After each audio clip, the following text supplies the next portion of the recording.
Bismillahirrahmanirrahim. Assalamualaikum warahmatullahi wabarakatuh. Waalaikumsalam warahmatullahi wabarakatuh. Alhamdulillah, puji syukur kehadirat Allah Subhanahu wa Ta'ala. Pada kesempatan pagi yang cukup cerah ini, kita masih diberikan nikmat sehat. Tentunya tiada lain, tiada bukan sebuah anugerah yang Allah berikan kepada kita. Tentang nikmat sebuah sehat ini patut kita syukuri, Bapak. Karena apapun barangkali masih banyak rekan-rekan kita yang ada di sana terbaling sakit ataupun barangkali tidak berkesempatan untuk bisa kita laksanakan kegiatan tugas. Tapi alhamdulillah pagi hari ini kita masih diberikan sebuah kesempatan bertemu bertatap muka, masih dalam rangka kegiatan laboratorium administrasi pemerintahan desa. Tentunya seperti biasa, laboratorium pemerintahan desa ini kita kemas dalam sebuah acara yang tentunya santai, bahasanya ngobrol pinter gitu kan ya. Luar biasa sekali. Tentunya ini akan kita jadikan sebuah agenda yang cukup bagus, karena barangkali ada beberapa hal, topik-topik istimewa yang perlu kita sampaikan di tingkat desa. Sobat desa yang saya hormati, tentunya pada kesempatan kali ini kami merasa bahagia ketemu sama Bapak Staf Ahli Bupati Kabupaten Batang, Pak Muhammad Fatoni. Selamat pagi, Bapak. Selamat pagi. Assalamualaikum warahmatullahi wabarakatuh. Waalaikumsalam. Dan tentunya kami juga ditemani oleh Pak Sekretaris Dispendaris Kabupaten Batang, Pak Tony. Selamat pagi, Pak Tony. Selamat pagi. Luar biasa. Dua-duanya adalah nama-nama besar, Pak Tony. Dan beliau ini orang-orang aktivis kecamatan yang tentunya Pak Dr. Andes Fatoni ini yang staf ahli, beliau sudah malang melintang di daerah kecamatan. Tentunya beliau akan tahu persis apa yang menjadi sebuah permasalahan di tingkat desa. Karena dulu selaku camat beliau sudah barang tentu dengan segala 1001 permasalahan desa beliau tahu, sudah telalap habis. Dan tentunya Pak Tony selaku sekretaris pun juga dulu pernah di Sekcam, sehingga juga tahu juga mengenai permasalahan-permasalahan di tingkat desa, khususnya kegiatan-kegiatan pemberdayaan. Dan hari ini tema yang akan kita suguhkan adalah pemberdayaan masyarakat desa untuk peningkatan pendapatan asli desa. Tentunya bicara tentang pemberdayaan ini, kalau kita tahu bahwa pemberdayaan adalah upaya untuk meningkatkan kesejahteraan dan kemandirian masyarakat. Kata kuncinya adalah kesejahteraan dan kemandirian masyarakat. Ini akan kita bingkai dalam sebuah harapan besar, karena target dari pencapaian kegiatan dan program-program pembangunan adalah endingnya adalah kesejahteraan masyarakat.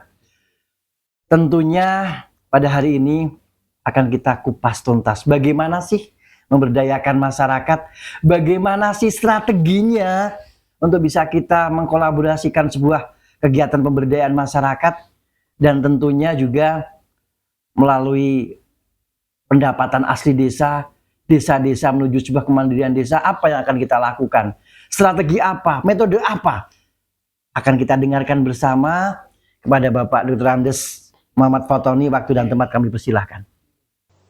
Baik, assalamualaikum warahmatullahi wabarakatuh. Waalaikumsalam warahmatullahi wabarakatuh.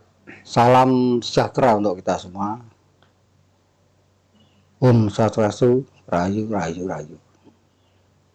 Yang saya hormati Pak Kepala Dispermasdes Kabupaten Batang, yang dalam hal ini diwakili oleh 2 orang, yaitu Pak Sekretaris Dinas Pak Fatoni S. Tony juga. Kemudian Pak Ari Nugroho. Selamat siang. Ya, MSI. Pak Tony ini namanya sama dengan saya. Bedanya kalau saya itu lahir di rumah sakit, nah, beliau lahirnya belum tentu. Apakah di rumah atau mungkin lahirnya di halaman rumah juga tidak tahu ya. Namanya sama. Jadi Pak Tony, yang saya Dr. Andes, yang ini sarjana ekonomi.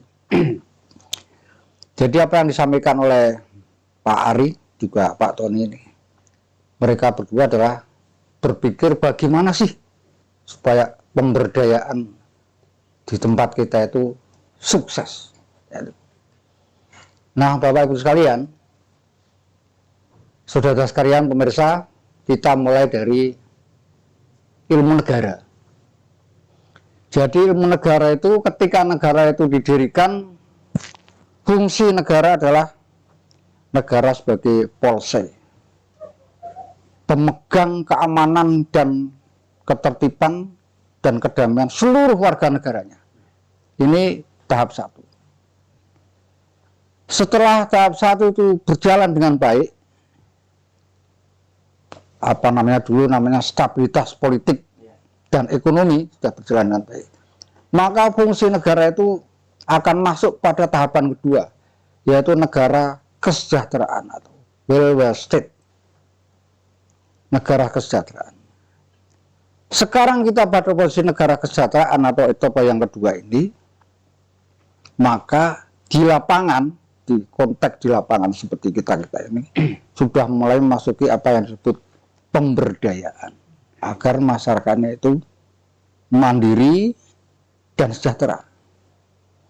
Bapak dan Ibu sekalian yang kita hormati, di Kabupaten Batang ini konsep negara kesejahteraan itu sudah dilakukan oleh para pimpinan, Ibu Bupati, para kepala dinas. Semua arah berpikirnya adalah negara kesejahteraan. Ada yang melalui pengendalian penduduk, supaya penduduknya tidak meledak melalui DP3 AP2KB. Ada yang melalui kesehatan, dinas kesehatan, sehingga ada yang namanya Jamkesnas dan sebagainya. Ada yang melalui dinas sosial untuk menangani kemiskinan ekstrim, bahkan itu masih didukung lagi dengan Basnas, infak baik dari lembaga pemerintah maupun ormas-ormas keagamaan yang ada di Kabupaten Batang ini. Itu semua adalah sudah menuju pada negara kesejahteraan. Hal itulah yang mudah-mudahan bisa mendorong pada warga masyarakat kita itu menuju pemberdayaan itu. Lalu sekarang di mana rakyat kita? Kan yang namanya rakyat itu ada di daerah, ada di wilayah, ada di desa, ada di pedusunan, ada di RT, ada di perkampungan. Itu rakyat kita. Yang akan kita bangun adalah rakyat yang ada di sana itu. Nah, struktur yang paling bawah dari sistem negara atau pemerintah adalah desa. Kalau RT itu memang terbawah, tapi itu masih dikoordinasi oleh desa. Sehingga RT itu bukan lembaga pemerintah, tapi lembaga yang membantu unsur pemerintah. Kan seperti itu. Unsur pemerintah desa maksudnya. Lalu bagaimana sih kita sebagai pimpinan yang ada di tingkat bawah atau seperti Pak Lurah? Jangan lupa, kita harus pegang data dan pemetaan. Kalau sudah pegang data dan pemetaan, maka kita cari ilmunya. Ilmunya adalah meningkatkan potensi desa. Potensi desa ada dua, bos, yaitu potensi fisik dan non fisik. Sementara itu dulu, potensi fisik nanti kita jelaskan, potensi non fisik kita jelaskan.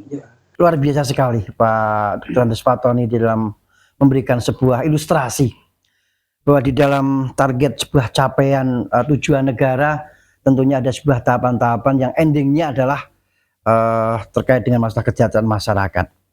Bicara tentang kesejahteraan masyarakat ini mau tidak mau bagaimana tadi disampaikan terkait dengan masalah upaya-upaya yang menjadi sebuah terobosan negara dan tentunya desa. Pemangku kebijakan terbawah yang bisa memberikan sebuah kontribusi terkait dengan masalah fasilitasi-fasilitasi untuk memberikan program-program yang arahnya adalah kesejahteraan masyarakat. Target kami adalah tadi disampaikan bahwa terkait dengan kegiatan baik itu baik fisik ataupun non fisik, tetapi bagaimana melibatkan kepada masyarakat, apakah itu yang berkaitan dengan masalah sarana prasarana yang ada di tingkat desa melalui pembangunan, tetapi di situ ada sebuah konsep pemberdayaan, keterlibatan masyarakat agar ikut handarbeni dalam pelaksanaan kegiatan desa. Dan tentunya Pak Tony, ini ada sebuah konsep apa yang nanti akan ditawarkan terkait masalah strategi ini. Barangkali tadi sebelum ke Pak Sekretaris, kami juga butuh sebuah strategi barangkali.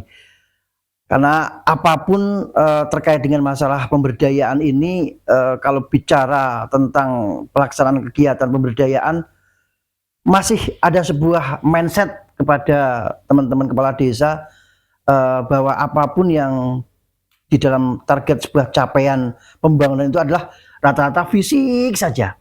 Iya.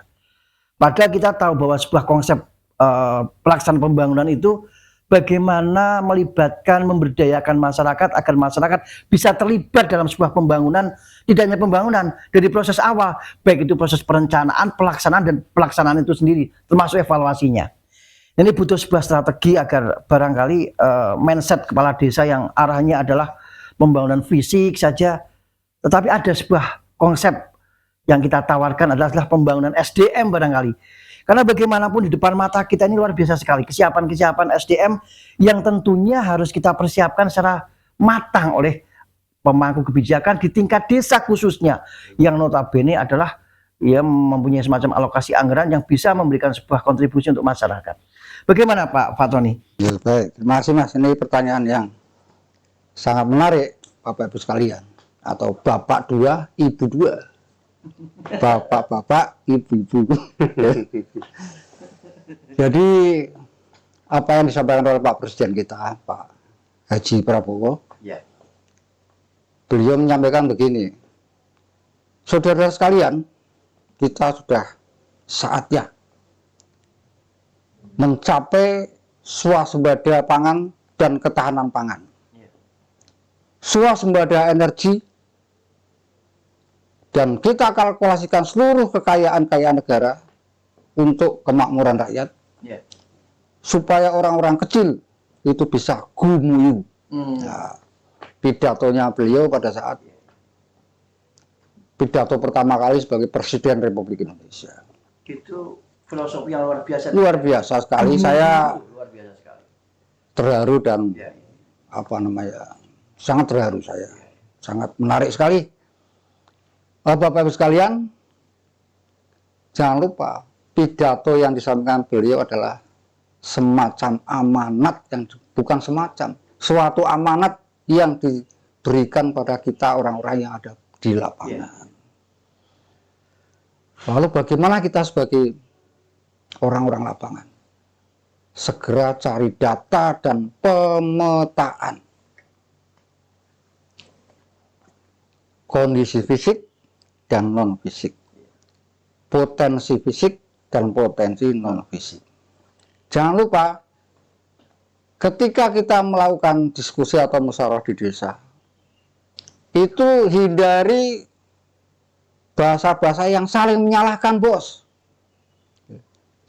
Wah, ini begini, yang saling menyalahkan itu hindari. Tetapi kita pikir bersama bagaimana kita akan melangkah ke depan. Maka itulah yang dinamakan rukun, musyawarah yang rukun, musyawarah yang sejuk, ngopi. Apa tadi ngopi? Ngobrol pinter. Kemudian dicatat. Semua potensi-potensi desa itu dicatat. Akan kita ambilkan satu ilustrasi yang mungkin menarik, Bapak-Ibu sekalian. Misalnya begini. Ketahanan energi. Di desa Bapak ada gerojokan atau air yang mengalir cukup deras, bisa dipakai untuk energi listrik. Jadi di desa itu akan ada dua sumber energi listrik dari desa, dari dinamo desa, dan energi listrik dari PLN. Energi listrik kan ini jadi surplus, ini ada dari PLN, ada yang dari desa, Pak Sek. Kita harus berpikir lebih panjang lagi. Ini dimanfaatkan untuk apa? Nah, coba dikoordinasikan dengan insinyur pertanian, karena saya bukan insinyur pertanian. Buatlah fotosintetis buatan. Jadi misalnya menanam buah naga atau menanam sayuran, di sepanjang hari itu pakai listrik Karena energinya kan sisa tadi, curah. Itu insya Allah akan panen tanpa musim. Jadi tidak usah menunggu musim. Karena apa? Karena kita sudah surplus energi. Yang kedua, energi yang sisa dari desa tadi, yang dari listrik desa, bisa dipakai untuk saudara-saudara kita yang masih kekurangan. Nah, kemudian air yang sisanya lagi dimanfaatkan sebaik-baiknya adalah untuk bahan pertanian. Karena apa? Jangan lupa amanat Pak Presiden tadi, swasembada pangan dan swasembada energi. Saya kira itu dulu. Ya, Monggo. luar biasa sekali Ya. Pak Fatoni. Memang kata kuncinya adalah bagaimana kita membangun sebuah data, memetakan sebuah potensi. Dan tentunya kalau kita bicara tentang potensi dan data ini, Pak Fatoni, Sekretaris Dispilmades Kabupaten Batang, kita refleksi Bapak ya, artinya segala potensi yang ada di tingkat desa sangat-sangat melimpah sekali. Cuman gini Pak Tony, terkait dengan masalah kita refleksi, apakah selama ini masyarakat desa mempunyai kebijakan, Pak Kepala Desa, Bu Kepala Desa ini sudah ada semacam data pemetaan potensi yang tercover dalam target-target pencapaian PAD desa. Ini yang perlu kita berikan sebuah pemahaman. Kita gali dan berikan semacam percepatan agar PAD desa yang tentunya menjadi semacam potensi-potensi yang harus kita kembangkan, ada semacam percepatan untuk pemenuhan itu Pak Sekretaris. Kira-kira apa Pak Sekretaris untuk strategi ataupun target-target dan refleksi kita yang ada di Dispilmades terkait masalah teman-teman yang di tingkat desa? Oke, Assalamualaikum warahmatullahi wabarakatuh. Waalaikumsalam warahmatullahi wabarakatuh. Matur nuwun sampun rawuh pribadi Pak Fatoni juga. Pak Fatoni sendiri. Bapak sekalian yang hormati, kebetulan Pak Fatoni sekarang jadi tetangga. Nah, seorang bawang, karena jodohnya sudah ditulis, akhirnya jadi tetangga beliau yang asli ditulis. Jadi sebagaimana tema hari ini sebenarnya kan kita tentang pemberdayaan masyarakat untuk peningkatan PADES. Jadi di Smades itu dibedakan ada dua. Yang pertama adalah pemberdayaan desanya, dalam tanda kutip berarti lebih ke aparatur. Ya. Terus kemudian yang kedua pemberdayaan masyarakatnya. Kalau masyarakatnya berarti masyarakat. Kalau kita berbicara pada aparatur tentang pemberdayaan ekonominya, otomatis langsung terkait dengan peningkatan PADES.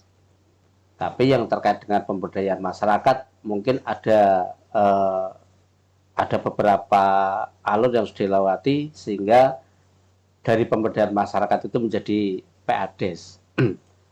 Kalau aparatur kan kita biasanya menggunakan potensi berupa BUMDes yang langsung bisa menjadi PADES. Betul. Tapi ketika pemberdayaan masyarakat, bagaimana masyarakat sejahtera itu bisa berdampak pada peningkatan PADES ini harus dibedakan. Jadi hal-hal yang terkait di dalam proses ini itu tidak bisa dilakukan oleh desa sendiri. Jadi saya sampaikan bahwa desa itu merupakan sebuah subsistem dari sebuah sistem besar. Meskipun di dalam kerangka bernegara sebenarnya dengan dikeluarkannya undang-undang desa ini kan menciptakan sekaligus menetapkan dan mengesahkan pula bahwa desa itu adalah desa yang otonom, yang bisa menjadi desa berdikari. Betul. Kalau sering kita dengarkan, kita sampaikan, dan kita lihat di slogan-slogan itu kan, dengan berlakunya undang-undang desa ini kan, slogannya kan, kalau dulu itu membangun desa, tapi dengan adanya undang-undang desa ini, otonomi desa ini, maka menjadi desa membangun. Betul.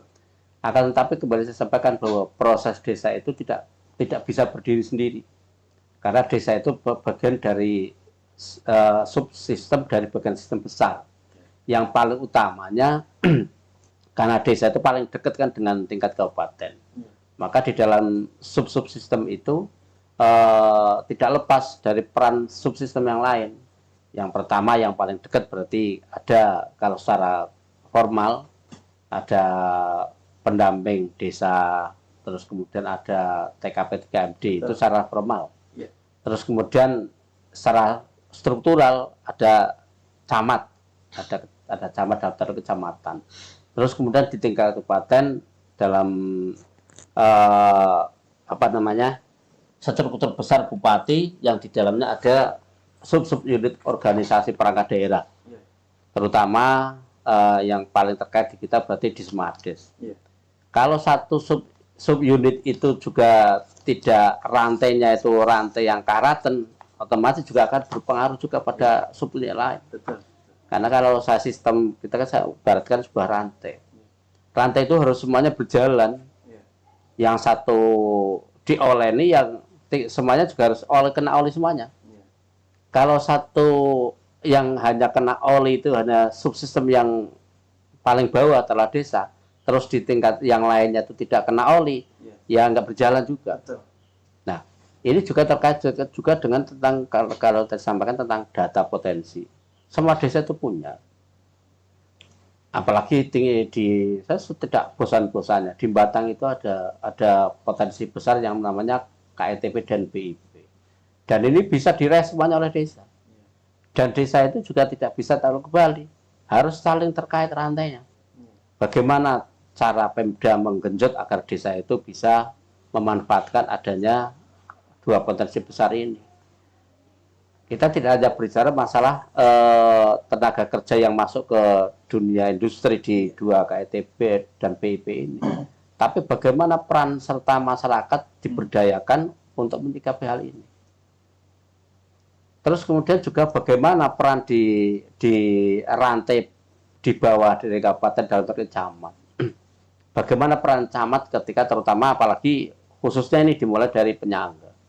Dari penyangga itu bagaimana peran camat bisa memberdayakan, bisa mengangkat, bisa memotivasi desa, baik kepala desanya, perangkatnya maupun masyarakatnya, menyongsong adanya itu. Kalau itu sudah tidak seimbang juga nggak jadi juga. Saya sering sampaikan ketika mungkin saya seide dengan Pak Fatoni ketika bicara tentang tulis dulu, ya, tulis dulu.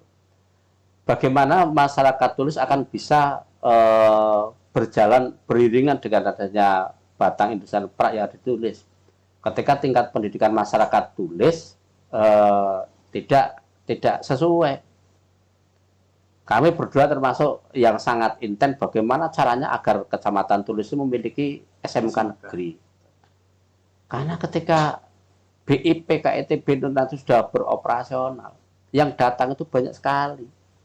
Dan yang datang di Batang itu adalah orang yang berpendidikan dan orang yang berduit.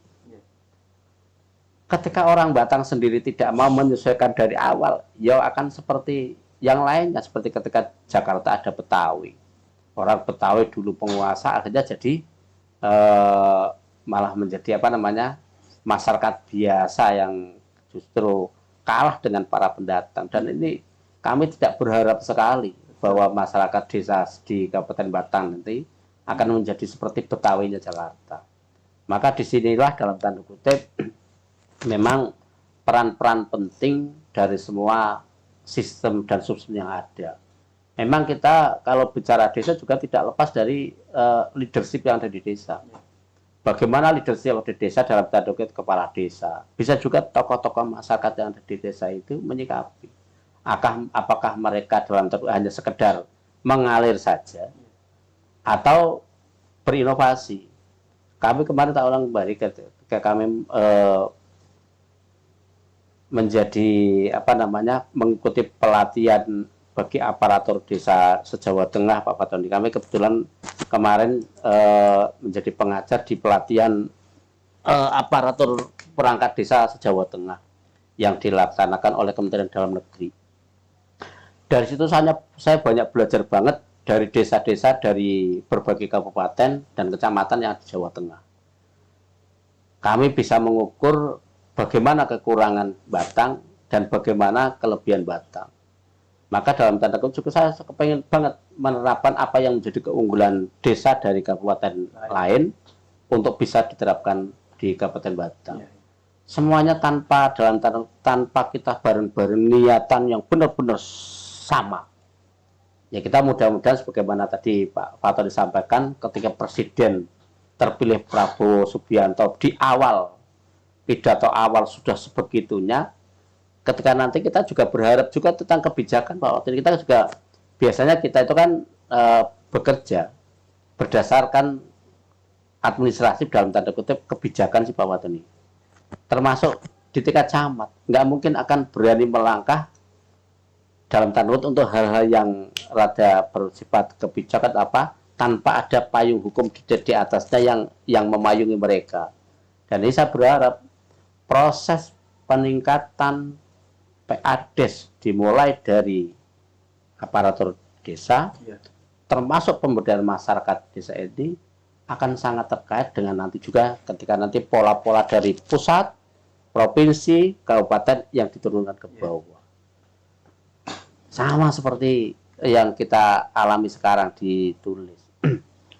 Seberapa persen warga tulis yang bisa masuk ke BIP? Saya jamin nggak ada 50%. Nah, di pola inilah sebenarnya yang harus kebijakan polisi yang bisa dalam tanda kutip mendorong agar itu bisa menjadi sebuah keseimbangan. Ya semuanya berjalan Pak Arno. Makanya dalam tanda kutip saya berharap adanya KITB, PIP itu dimulai dari kebijakan daerah yang berpihak kepada masyarakat desa. Daerah memiliki banyak unsur, ada OPD, perindak yang bisa mendorong UMKM, karena disinilah UMKM yang akan mendorong di proses pemberdayaan masyarakatnya. Ada disnaker yang memiliki program pelatihan, baik pelatihan yang bisa masuk ke dunia industri maupun keterampilan-keterampilan yang bisa dimiliki oleh masyarakat ketika nanti banyak sekali warga baru yang akan datang. Ada sektor pendidikan yang memiliki baik pendidikan formal, non formal, agar masyarakat Batang bisa seimbang, termasuk juga tentang pendidikan vokasi yang bisa menjadi penyeimbang dari disnaker dengan keterbatasannya disnaker karena kemampuan daerah WPD, ada pendidikan vokasi yang dimiliki oleh dinas pendidikan. Juga termasuk di Dismades sendiri. Dismades juga sangat krusial perannya di dalam rangka untuk memotivasi desa di dalam rangka untuk menyambut ini. Bagaimana mereka proses dari perencanaan, pelaksanaan, sampai nanti diproses evaluasi dan terakhir di proses pertanggungjawabannya. Kita berharap kepercayaan itu muncul dimulai dari kepercayaan masyarakat kepada aparatur desanya. Terus kemudian kepercayaan masyarakat kepada tingkat kecamatan, kepercayaan masyarakat kepada tingkat kabupaten. Kalau kepercayaan sudah muncul di satu kesatuan, semuanya tidak ada yang susah. Apapun programnya, apapun nanti polisi-polisi, apapun kegebrakan, pasti akan berjalan dengan baik. Dan ini menjadi PR besar kita semuanya. Kita tidak bisa hanya menyuruh pemerintah, tapi kita juga tidak bisa melaksanakan. Dan inilah mungkin termasuk saya pribadi. Saya selaku sekretaris Dismades secara pribadi, saya tidak pernah kepada pemerintah desa menutup diri dari kritik jenengan. Apa yang saya katakan dalam rangka melayani jenengan, ada kurang, silakan. Kritik saya, beri masukan kepada saya. Saya welcome benar, karena saya tidak pernah bosan mengatakan kita adalah keluarga. Oke, luar biasa. Begitu. Terima kasih Pak Tony, luar biasa sekali. Sebuah alur mindset yang tentunya membuka refleksi kita yang ada di Sobat Desa dan kami sendiri yang ada di Dispermades. Tentunya sebuah konteks pemberdayaan yang beliau sampaikan terkait dengan masalah aparaturnya, juga masyarakatnya, termasuk bagaimana keterlibatan peran serta masyarakat. Dan tidak hanya itu, mengibaratkan sebuah mesin yang satu komponen bisa berjalan dengan maksimal, tetapi ada satu komponen lagi yang tentunya ada semacam kendala yang beliau sampaikan. Ada sebuah kegiatan yang tentunya menjadi sebuah ranah dinas-dinas terkait yang mau tidak mau ini menjadi sebuah ekosistem OPD terkait yang satu sama lain harus mendukung untuk pencapaian pemberdayaan dan di tingkat desa. Sebuah mandat yang luar biasa tadi disampaikan KITB, KIB, tetapi apakah kita sudah mempersiapkan itu, Pak Kepala Desa, Bu Kepala Desa? Apakah kita siap dengan wilayahnya, Pak Camat, terkait kegiatan masyarakat yang sudah kita siapkan? Apakah dinas-dinas terkait juga sudah melakukan terkait dengan apa yang semestinya sesuai dengan kewenangan dan tupoksinya? Ada dinas pendidikan, ada dinas tenaga kerja, ada dinas-dinas yang bisa memberikan semacam wadah UMKM barangkali Perindakop, dan masih yang lainnya termasuk kami yang di Mades. Tentunya Pak staf ahli, Pak Dr. Andes Fatoni, kami butuh pencerahan agar roda ekosistem ini bisa berjalan yang semestinya, saling mendukung, saling memberikan semacam spotting sehingga arah kebijakan yang tadi disampaikan Pak Prabowo diturunkan nanti akan terpilih dari gubernur, dan kita juga akan memilih bupati yang nanti ke depan bisa mengemban target pencapaian yang sudah diilustrasikan oleh Pak Sekretaris tadi. Monggo Bapak. Luar biasa, mindset yang luar biasa. Jadi begini, ini menurut saya, karena pemimpin itu kan seni, Pak Sek maupun Pak Ari. Pertama tadi sudah kami uraikan atau kami sampaikan, ketika kita mulai memimpin itu lakukan musyawarah. Jangan lupa di dalam musyawarah itu jangan ada kalimat menyalah-nyalahkan, jangan ada. Tetapi mindset itu kita rubah bagaimana langkah maju ke depan. Sebab kalau kita sudah mulai menyalah-nyalahkan, di situ sudah ada hasad, di situ sudah ada kadang-kadang iri, dengki dan sebagainya. Itu sudah ranahnya syaitan, gitu. Nah, jangan masuk ke situ, jangan terjebak ke situ. Tapi kita melangkah maju, bagaimana caranya kita membangun ke depan. Kita kalkulasi, tadi ada fisik maupun non fisik. Pak Sekretaris Dinas, Pak Fatoni tadi menyampaikan pemetaan pemberdayaan ada dua, pemberdayaan desanya sendiri dan pemberdayaan masyarakatnya. Sekarang kita petakan lagi desanya, apa komponen desa yang dijadikan untuk pemberdayaan? BUMDes, yaitu inovasi perangkat, yaitu kemudian inovasi Pak Kades, Pak Camat ada di situ. Itu yang Romawi 1. Yang Romawi kedua, pemberdayaan masyarakatnya. Kita lakukan pemetaan, apa itu yang ada di masyarakat? Di situ ada PKK, di situ ada Dasa Wisma, di situ ada Karang Taruna, bukan Karang Talun, Karang Taruna. Di situ ada Pok Darwis, di situ ada Gapoktan, di situ ada kelompok-kelompok pemuda, jamaah-jamaah taklim dan sebagainya. Nah, pada saat kelompok-kelompok itu hidup dan ada, memang dibutuhkan tokoh, Pak. Tokoh. Oleh karena itu, jangan sungkan-sungkan cari tenaga pencerah. Gitu.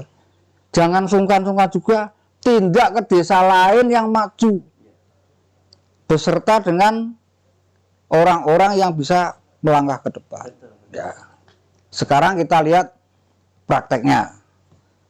Di mana itu sudah berjalan di Kabupaten Batang itu? Ada beberapa desa yang sudah berjalan. Saya ambilkan contoh yang agak kecil, Desa Pandansari. Itu ada kelompok Pok Darwis Tubing, yang namanya apa itu? Tubing Pandansari ya, Tubing Pandansari. itu bermula dari sesuatu yang kelompok yang tidak meyakinkan, Bos. Karena di situ ada pegawai koperasi, ada pemuda Karang Taruna, no penjahit, no pegawai PLN dan sebagainya. Tetapi karena kesungguhannya, dia akhirnya mengambil fokus, inilah kehidupan saya. Kira-kira 10 orang. Kebetulan pada saat itu saya jadi camatnya, jadi saya membimbing hampir 2 tahun. Membimbing hampir 2 tahun. Dan alhamdulillah sampai sekarang masih eksis sebagai penghasilan anak-anak muda di situ. Ini tingkat pemberdayaan masyarakat. Iya. Desanya nanti mungkin dari BUMDes-nya mungkin akan bidang parkirnya atau bidang penginapannya dan sebagainya. Karena BUMDes-nya itu berdiri sendiri, maka silahkan saja kolaborasi.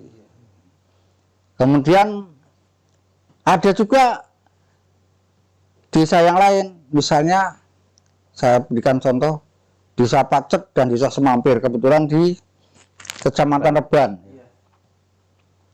Mulai dari tahun 2020 sampai 21, Pak Lurahnya 2 itu sudah sudah merapat, maka diambillah ilmu yang dari Nestle itu, dikembangkan dalam masyarakatnya dalam berupa kelompok sapi ternak. Ketika tahun 2022 itu baru 2 atau 3 ekor sapi per orang, per pemilik.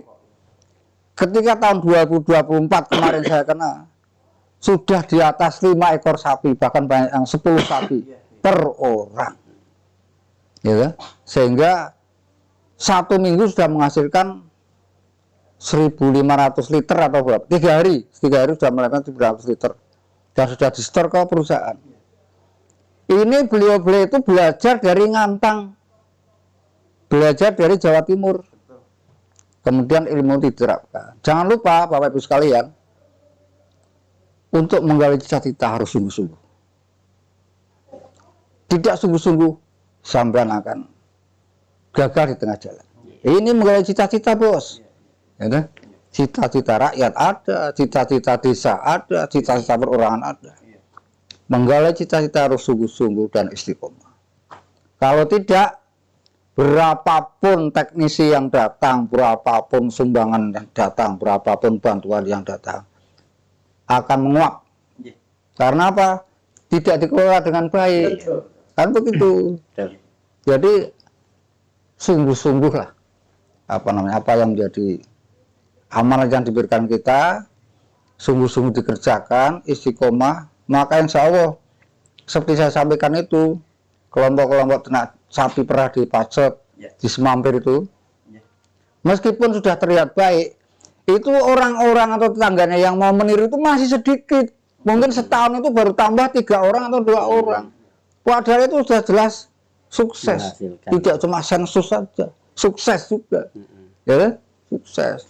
Tapi yang mau niru berapa orang? Sedikit. Jadi memang kuranglah hawa nafsu kita yang yang negatif, tapi kita rubah hawa nafsu yang negatif itu menjadi semangat yang positif untuk membangun diri kita sendiri, lingkungan, masyarakat, dan desa kita. Tepuk tangan untuk kita semua. Oke, luar biasa sekali Pak Dr. Andes Fatoni selaku staf ahli Bupati tentunya sudah memberikan sebuah ilustrasi yang tepat sekali. Pemetaan tadi yang sudah disampaikan Pak Sekretaris Dismaris Kabupaten Batang dan ditanggapi oleh Pak staf ahli, tentunya ini menjadi sebuah pemicu kita. Artinya apa? Dalam konteks pengambilan kebijakan tadi sudah disampaikan, awalilah dengan musyawarah mufakat dan tidak saling menyalahkan. Konteksnya itu. Saya yakin dalam konteks kegiatan perencanaan pembangunan dengan segala kebutuhannya, bukan keinginannya tuh ya, kebutuhan. Ada sebuah skala prioritas yang mau tidak mau kita harus kawal. Tetapi dalam konteks ini tadi disampaikan Pak Sekretaris Dismaris Kabupaten Batang tentunya bagaimana peran dari stakeholder terkait dinas terkait untuk bisa mengawal sebuah kebijakan-kebijakan di tingkat kabupaten yang ranahnya adalah kepada masyarakat, khususnya pemerintah di tingkat desa, yang notabene adalah sekup pemerintahan terkecil di tingkat desa ini, yang tentunya kalau kita ingin bicara tentang pemberdayaan masyarakat, masyarakatlah yang tentunya menjadi sebuah objek pelaksanaan yang tentunya menjadi semacam arah kebijakan, sehingga harapan kami kesiapan-kesiapan ke depan untuk bisa memberikan kontribusi masyarakat untuk menuju masyarakat yang sejahtera bisa tercapai. Amin. Dan jangan salah Pak Kepala Desa dan Sobat Desa, BUMDes yang sudah kita berikan semacam payung hukum, mari kita berdayakan BUMDes kita menuju semacam kemandirian masyarakat. Jangan sampai BUMDes yang sudah kita dirikan hanya sebatas formalitas, malah kadang masih bingung Pak Sekretaris. Mau apa? Unit usaha apa? Padahal jelas-jelas tadi Pak Fatoni menyampaikan, potensi-potensi pemetaan itu jelas sudah kami lakukan dan itu tinggal melaksanakan saja. Oke, dan tentunya harapan besar kami. Sebentar, Pak. Siap. Saya nambahi, dari dalam pemetaan itu kan ada macam-macam itu. Iya.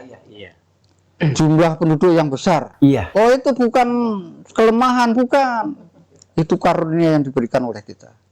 Satu desa kok penduduknya ada 6.000. Betul. Apa itu potensinya? Iya. Wah, ini berarti pengelolaan sampah. Iya. Misalnya. Nggih. Contoh Desa Pesaren. Iya. Itu pengelolaan sampahnya sudah bagus, sudah bisa menghasilkan pada desa. Pemberdayaan masyarakatnya sudah. Nggih. Jumlah penduduk yang kecil, misalnya kok kayak Kali Tengah, kemudian mana lagi?